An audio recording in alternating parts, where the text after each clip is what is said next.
On my journey of finding out about myself as a photographer, there were so many times where I thought I knew the secret to taking a great photo. The rule of thirds, depth, lighting, the best film, the best camera. Each time I thought, this is it. This is the thing that will change everything. But all of you that aren't doing this are so far behind because I've discovered this thing. And then after some time I would feel lost and like my photography had gone stagnant. And I'd realised that what I'd learned was just a small part of the puzzle. I'd read all the theory and look at all the photography books that I could, but I couldn't help but get stuck on rules that I'd learned along the way.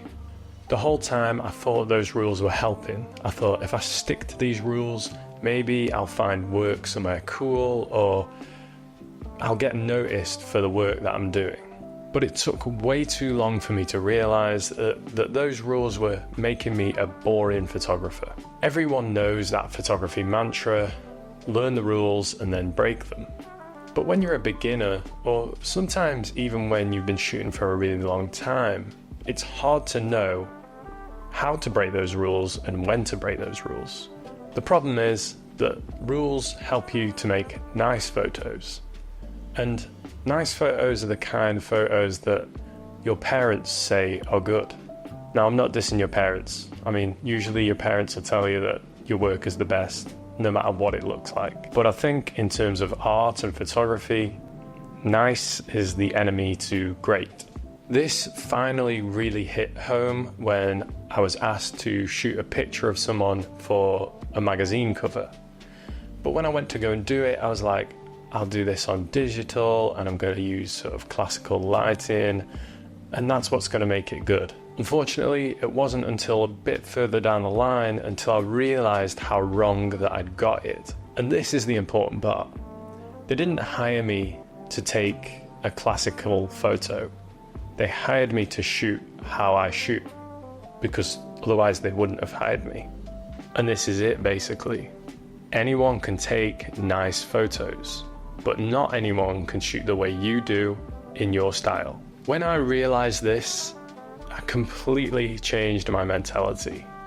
I went from saying, oh yeah, you want me to do that? Oh yeah, I'll do that, and I'll change everything to make sure that it suits what you want.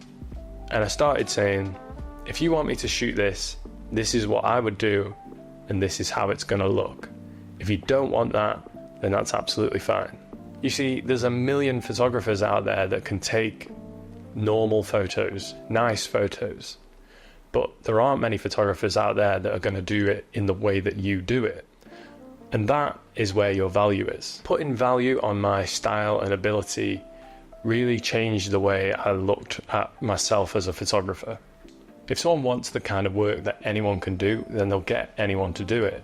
But if they want the kind of work that you do, then that's where your value is, because you're doing something that's different and you're doing it in your way, rather than changing to suit them.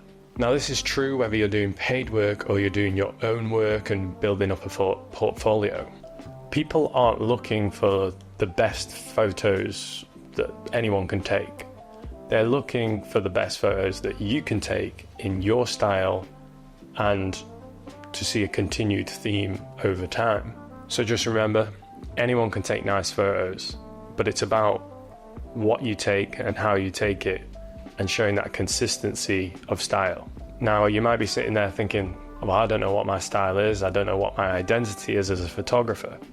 Well, I've been shooting for like 8 years and it takes a really long time to discover that. And in a sense, I almost feel like I discovered it in the first few years of my photography.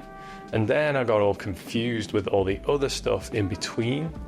And now I've sort of come back to what my original identity was. And it's now more solidified and I'm more aware of what that is. Photography is a practice. It's not something that you're perfect at straight away. You get better and better over time. And if you do pick a camera up and you think you've solved everything straight away, you're missing some pretty integral lessons along the way. And they might come back to bite you. But listen, I'm not saying never change anything. I'm not saying never compromise to some degree. But what I am saying is that your identity as a photographer is one of the most important aspects of your photography. One nice picture of a sunset is not what should define you.